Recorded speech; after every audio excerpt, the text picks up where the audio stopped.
हाँ, तो पेवलोव के नियम में क्या था, पेवलोव को नोबेल पुरस्कार मिला कब, 1904 में मिला था। ठीक है, इनका पूरा नाम क्या था, इवान पेट्रोविच पेवलोव। पेवलोव की पुस्तक का नाम क्या था, जनरल साइकोलॉजी। कैसे याद रखोगे, साइकोलॉजी भी पी से स्टार्ट होता है और पेवलोव भी पी से स्टार्ट होता है। इसी पुस्तक में इन्होंने अपने सिद्धांत का वर्णन किया था। इनके सिद्धांत का नाम था क्लासिक अनुबंधन का सिद्धांत या फिर शास्त्रीय अनुबंधन का सिद्धांत। पेवलोव ही एक ऐसे मनोवैज्ञानिक थे जो कि डॉक्टर भी थे। ठीक, इन्होंने क्या करा था, इन्होंने अपना प्रयोग कुत्ते पर किया था। इन्होंने क्या किया, पहले कुत्ते को स्वाभाविक उद्दीपक दिया जो कि क्या था, भोजन, और उसी के साथ उसमें क्या हुआ, स्वाभाविक अनुक्रिया हुई, यानी कि भोजन आते ही कुत्ते के मुंह से लार निकलने लग जाती थी। फिर इन्होंने क्या किया, स्वाभाविक उद्दीपक के साथ में अस्वाभाविक उद्दीपक को दिया, यानी कि भोजन दिया, भोजन के साथ साथ क्या बजाई, घंटी बजाई, तो कुत्ते के मुंह में लार आ जाती थी, जो कि उसने स्वाभाविक अनुक्रिया की थी। ठीक है, फिर क्या हुआ, एक टाइम बाद ऐसा हुआ कि जब केवल अस्वाभाविक उद्दीपक देते थे, यानी कि घंटी बजाते थे, तो घंटी बजते ही स्वाभाविक अनुक्रिया करता था डॉग, यानी कि उसके मुंह से क्या निकल आती थी, लार निकलने लग जाती थी। तो इसको कैसे रखोगे, CS और UCS UCR। ठीक है ना, कंडीशनल स्टिमुलस, कंडीशनल रिस्पॉन्स, यानी कि स्वाभाविक कंडीशनल हो गया अगर, और CS conditional stimulus, unconditional stimulus, और UCR हो गया स्वाभाविक। UCR मतलब हो गई स्वाभाविक अनुक्रिया को कहेंगे UCR। ठीक है, अब आगे देखो, पेवलोव ने अपने सिद्धांत में कुत्ते को बिना भोजन के ही लार निकालना सिखाया था।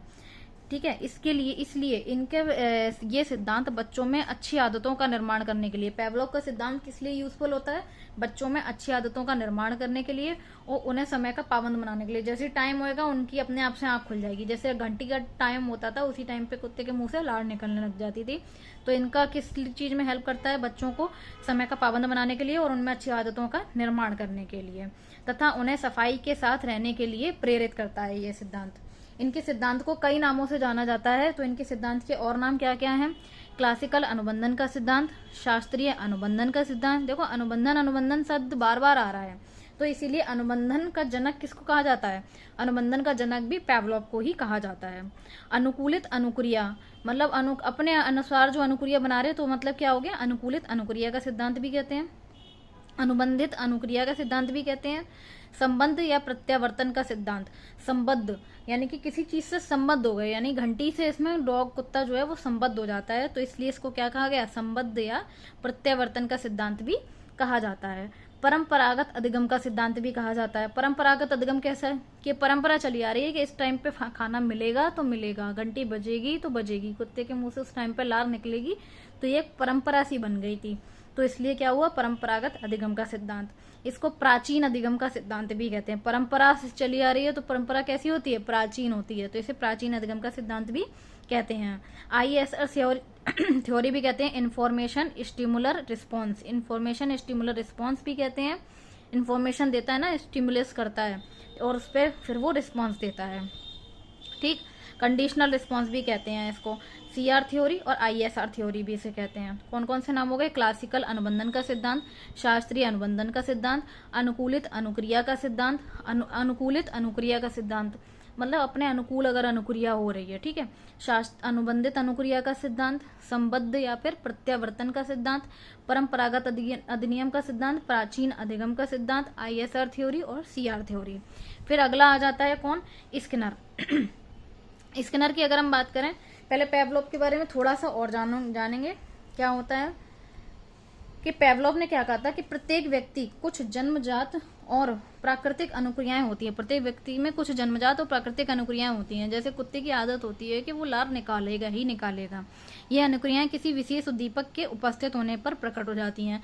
जैसे जैसे ही भोजन आ जाता था वैसे उसके मुंह से लार निकलना शुरू हो जाती थी। जैसे भूखे व्यक्ति के सामने आने पर मुंह से लार गिरना, खाना सामने आने पर, अचानक तेज सुर सुनकर डर जाना, किसी वस्तु का आंखों के सामने अचानक से आ जाना और आंखों का बंद हो जाना, ये सब क्या है, अचानक से उद्दीपक आया और प्रतिक्रिया हो गई। ठीक है, क्लासिक अनुबंधन का प्रतिपादन किया था पेवलोव ने। ठीक, अब देखो ये सारे इनके नाम हो गए। पेवलोव को अनुबंधन का जनक भी कहा जाता है।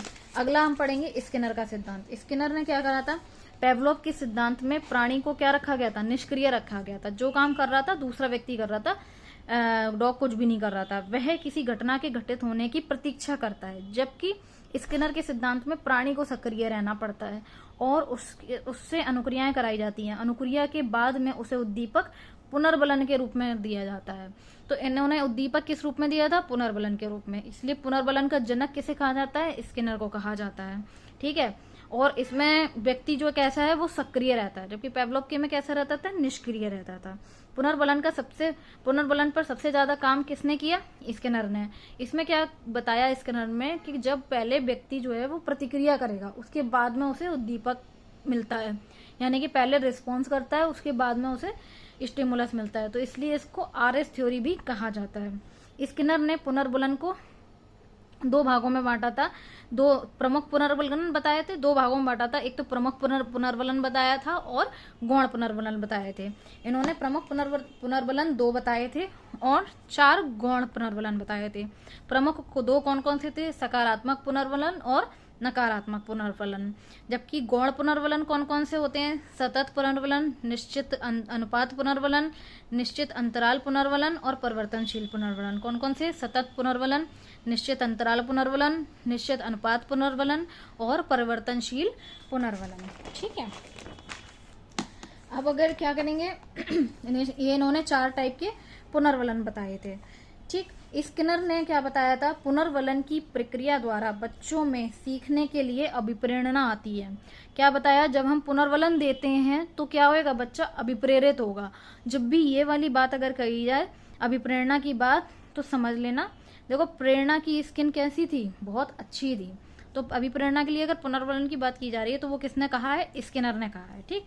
इन्होंने एसआर सिद्धांत, स्टिमुलर रिस्पॉन्स सिद्धांत को काय में बदल दिया? रिस्पॉन्स स्टिमुलर, यानी कि एसआर सिद्धांत को आरएस सिद्धांत में बदल दिया। ठीक। इनका सिद्धांत पेवलोव से विपरीत था। किससे विपरीत था इनका सिद्धांत? पेवलोव से विपरीत था। इन्होंने अपना सिद्धांत किसके माध्यम से दिया? पुनर्बलन के माध्यम से। एसआर थ्योरी को काय में बदल दिया? आरएस थ्योरी में बदल दिया। स्किनर के सिद्धांत को कई नामों से जाना जाता है। कैसे? कौन कौन से? आरएस थ्योरी, रिक्त उपागम का सिद्धांत, साधक अनुक्रिया का सिद्धांत, सबलीकरण का सिद्धांत, नैमित्तिक अनुक्रिया का सिद्धांत, कार्यात्मक अनुक्रिया का सिद्धांत, क्रिया प्रसूत का सिद्धांत और सक्रिय अनुबंधन का सिद्धांत। अब इसको याद कैसे रखोगे? इसको ऐसे याद रखेंगे। एक कानपुर में आरएस अधिकारी का एक पद खाली था। पद कैसा था? रिक्त था। आरएस अधिकारी से हो गया क्या? RS theory. पद कैसा था? रिक्त था, तो हो गया क्या? रिक्त उपागम का सिद्धांत। फिर अगर हम पढ़ेंगे तो उस रिक्त पद को पाने के लिए उस अधिकारी ने क्या किया? साधना की, तो हो गया क्या? साधक अनुक्रिया का सिद्धांत या फिर साधनात्मक अनुक्रिया का सिद्धांत। जब उसने साधना की तो उससे उसे क्या मिला? बल मिला, तो क्या हो गया? सबलीकरण का सिद्धांत। लेकिन सबलीकरण का सिद्धांत जो है वो किसने? हल ने भी दिया था, और इसमें प्रायोरिटी हमेशा हल को दी जाएगी। अगर हल और स्किनर दोनों होगा तो सबलीकरण के सिद्धांत में टिक किसे लगाएंगे? हल को लगाएंगे। ठीक है। जब उसको बल मिला तो सबने उसको नमस्ते किया, नैमित्तिक अनुक्रिया का सिद्धांत, और नमस्ते करके सब लोग अपना अपना कार्य करने चले गए, तो कार्यात्मक अनुक्रिया का सिद्धांत। जब सब लोग कार्य करने चले गए तो वो भी अपनी क्रिया में बिल्कुल मिक्स हो गया, यानी कि क्रिया प्रसूत का सिद्धांत भी कहते हैं हम। ठीक है। और क्रिया करने लग गया किस रूप से? सक्रिय रूप से क्रिया करने लग गया, तो सक्रिय अनुबंधन का सिद्धांत। और देखो सक्रिय अनुबंधन का सिद्धांत पेवलोव ने दिया था क्लासिक अनुबंधन या फिर शास्त्रीय अनुबंधन का सिद्धांत। लेकिन अगर सक्रिय शब्द आ जाए, सक्रिय अनुबंधन आ जाए, तो वो किसने दिया है? स्किनर ने। क्योंकि देखो पेवलोव ने किया था कुत्ते पर प्रयोग और स्किनर ने किया था चूहे पर प्रयोग। ठीक। तो स्किनर चूहा कैसा होता है? सक्रिय होता है। तो सक्रिय अनुबंधन की बात आ गई तो किस पे हो रहा है? चूहे पे। चूहे पे प्रयोग किसने किया? स्किनर ने। ठीक। और निष्क्रिय कौन होता है? कुत्ता होता है। ठीक। अब आगे देखेंगे। स्किनर ने ही कौन सी प्रविधि दी? शेपिंग प्रविधि दी। शेपिंग प्रविधि किसने दी? स्किनर ने दी। इन्होंने क्या बताया? इस प्रविधि के अंतर्गत बालक को धीरे धीरे किसी निश्चित लक्ष्य की ओर लेकर के जाया जाता है। मतलब धीरे धीरे उसको शेप दिया जाता है। कोई निश्चित लक्ष्य पे लेके जाना है तो उसे धीरे धीरे लेकर के जा सकते हैं, एकदम से नहीं। तो वो क्या कहलाएगा? शेपिंग प्रविधि किसने दी? स्किनर ने। देखिए अभिक्रमित अनुदेशन विधि किसने दी? ये भी स्किनर ने दी। इसमें क्या कहा है इन्होंने कि ज्ञान को बच्चे को क्रमबद्ध रूप से, क्रमबद्ध तरीके से दिया जाना चाहिए रेखीय अभिक्रमित अनुदेशन विधि के द्वारा। ठीक। शाखीय अभिक्रमित अनुदेशन विधि क्या होती है? ये किसने दी? नॉर्मन ए क्राउडर ने। इसमें क्या करा गया? भाई बालक को निदान एवं उपचार के द्वारा ज्ञान दिया जाता है। शाखीय अभिक्रमित में क्या है? पहले समस्या को पहले पता लगाएंगे फिर उसका उपचार करेंगे, यानी निदान और उपचार के द्वारा ज्ञान दिया जाता है रेखीय अभिक्रम शाखीय अभिक्रमित अनुदेशन में। और रेखीय अभिक्रमित किसने दी? स्किनर ने। शाखीय अभिक्रमित दी नॉर्मन क्राउडर ने।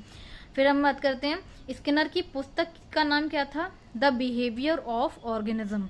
क्या था इनकी पुस्तक का नाम? The behaviour of organism. देखो किसी के भी कोई भी ऑर्गेनिज्म हो, उसका बिहेवियर हम लोग कैसे पता लगा सकते हैं? उसकी स्किन देख करके पता लगा सकते हैं किसी भी ऑर्गेनिज्म के बिहेवियर का। ठीक, तो ये क्या कहलाएगा? Organism of behaviour. तो स्किन से क्या हो गया? स्किनर। ये पुस्तक किसकी है? स्किनर की। मैथमेटिक्स अभिक्रमित अनुदेशन, ये बुक किसने लिखी? गिलबर्ट की है। मैथमेटिक्स, ये विधि किसने दी? मैथमेटिक्स अभिक्रमित अनुदेशन विधि दी गिलबर्ट ने। मैथ्स में ना बिल्कुल गिलगिला, मतलब बिल्कुल ऐसी हो जाता है, जब मैथ आ जाती है ना तो एकदम माइंड स्लिप कर जाता है, गीले होने पे स्लिप हो जाता है। तो गिलबर्ट ने दिया है। तो गिलबर्ट ने क्या कहा के अनुसार बालक को 3 नियमों के अनुसार सिखाया जाता है। गिलबर्ट ने बालक को कितने नियमों के अनुसार सिखाना बताया है? 3 नियमों के अनुसार। श्रृंखला का नियम, सामान्यीकरण का नियम, विभेदीकरण का नियम। श्रृंखला का नियम, श्रृंखला मतलब एक चेन, यानी कि इसमें बच्चे को क्रमबद्ध तरीके से सिखाते हैं। सामान्यीकरण का मतलब इसमें आपस में तालमेल बैठा करके चीजों को सिखाते हैं, एक चीज को दूसरी चीज से जोड़ करके। विभेदीकरण का नियम क्या होता है? इसमें चीजों में आपस में अंतर करके बालक को सिखाते हैं, विभेदीकरण का नियम। ठीक, श्रृंखला का नियम, सामान्यीकरण का नियम और विभेदीकरण का नियम, ये 3 नियम दिए किसने? गिलबर्ट ने दिए। और इन्होंने किस में बताया? कौन सी विधि बताई? मैथमेटिक्स अभिक्रमित अनुदेशन विधि। इन्होंने अपनी प्रसिद्ध पुस्तक, इनकी पुस्तक का नाम क्या था? Technology of teaching. गिलबर्ट की पुस्तक का नाम क्या था? टेक्नोलॉजी ऑफ टीचिंग इनकी पुस्तक का नाम था, जिसमें इन्होंने इन सिद्धांतों का उल्लेख किया है। इसी पुस्तक में सबसे पहले माइक्रो टीचिंग शब्द या अभिक्रमित अनुदेशन शब्द का उल्लेख किया गया है। अभिक्रमित अनुदेशन या फिर माइक्रो टीचिंग शब्द का प्रयोग किस पुस्तक में किया गया है? Technology of teaching. और टेक्नोलॉजी ऑफ टीचिंग नाम की पुस्तक लिखी किसने? गिलबर्ट ने। इन्होंने अपने सिद्धांत में बताया कि प्राणी को सक्रिय रखकर ही अधिगम कराया जा सकता है। ये बात किसने कही थी? गिलबर्ट ने, कि प्राणी को सक्रिय रख करके अधिगम कराया जा सकता है। अगला आ जाता है हल का पुनर्बलन। हल ने क्या बताया? हल का सिद्धांत क्या कहता है? हल ने दिया प्रबलन या फिर पुनर्बलन का सिद्धांत। पुनर्बलन शब्द किसने दिया? पुनर्बलन पर सबसे ज्यादा काम किसने किया? स्किनर ने किया। लेकिन जो सिद्धांत आ जाएगा प्रबलन या फिर पुनर्बलन का सिद्धांत, वो हो जाएगा किसने? हल ने। हल ने क्या कहा? हल ने दिया है आवश्यकता का सिद्धांत। हल ने किसका सिद्धांत दिया? आवश्यकता का सिद्धांत। हल का सिद्धांत ऐसे पाठ्यक्रम पर बल देता है जो बालक की आवश्यकता की पूर्ति करता है। हल का सिद्धांत ऐसे पाठ्यक्रम पर बल देता है जो बालक की क्या पूर्ति करता है? आवश्यकता। यानी आवश्यकता की बात किसने की? हल ने की। इन्होंने क्या किया था? हल ने अपना प्रयोग चूहों पे किया। इन्होंने एक भूलभुलैया बनाई और उसमें चूहों को छोड़ दिया। फिर इन्होंने देखा कि खाना भी रख दिया, पानी भी रख दिया, और उन्होंने देखा जब वो चूहों को खाने की आवश्यकता थी तो वो खाने की ओर गए, और जब उनको पानी की आवश्यकता थी तो वो पानी की ओर गए। यानी कि हल ने बोला कि जब जिस व्यक्ति को जिस चीज की आवश्यकता होती है वो उसी चीज को खोजने पर ध्यान देता है। ठीक है, तो हल का सिद्धांत किस पर देता है बल? आवश्यकता पर बल देता है। उद्दीपक के प्रस्तुत होने पर प्राणी क्रिया नहीं करता है, बल्कि आवश्यकता होने पर प्राणी क्रिया करता है। अर्थात बालक का सीखना किस पर निर्भर करता है? आवश्यकता की पूर्ति के लिए होता है। हल के सिद्धांत को कई नामों से जाना जाता है। कौन कौन से नाम है इनके सिद्धांत के? और प्रणोद न्यूनता का सिद्धांत। पहला कौन सा है? प्रणोद न्यूनता का सिद्धांत। आवश्यकता के पूरे होने पर हमारी प्रणोद की दर कैसी हो जाती है? कम होती चली जाती है। यानी कि चालक प्रणोद की दर कैसी होती चली जाती है? कम होती चली जाती है। तो प्रणोद न्यूनता का सिद्धांत। गणितीय निगमन का सिद्धांत। पहले नियम दो, उसके बाद में उदाहरण दो। तो गणितीय निगमन का सिद्धांत। यथार्थ का सिद्धांत। यथार्थ मतलब वास्तविक रूप से वस्तुएं दिखावा बच्चे को यथार्थ रूप से, यथार्थ का सिद्धांत। क्रमबद्ध व्यवहार का सिद्धांत। क्रम द्वारा बालकों को पढ़ाया जाना चाहिए। प्रबलन या फिर पुनर्बलन का सिद्धांत। सबलीकरण का सिद्धांत। इसमें प्राइमरी प्रायोरिटी देंगे हल को, सेकेंडरी रहेगा स्किनर। साहचर्य का सिद्धांत। साहचर्य का सिद्धांत। उसके बाद में परिष्कृत व्यवहार का सिद्धांत। ठीक है, सतत अधिगम का सिद्धांत। परिष्कृत मतलब परिवर्तन व्यवहार का सिद्धांत, किसी के व्यवहार का चेंज करना हो गया परिष्कृत। सतत अधिगम का सिद्धांत यानी कि कंटिन्यू अधिगम दिया जाना चाहिए। आवश्यकता का सिद्धांत। जैविकीय अनुकूलन का सिद्धांत। जैविकीय अनुकूलन का सिद्धांत।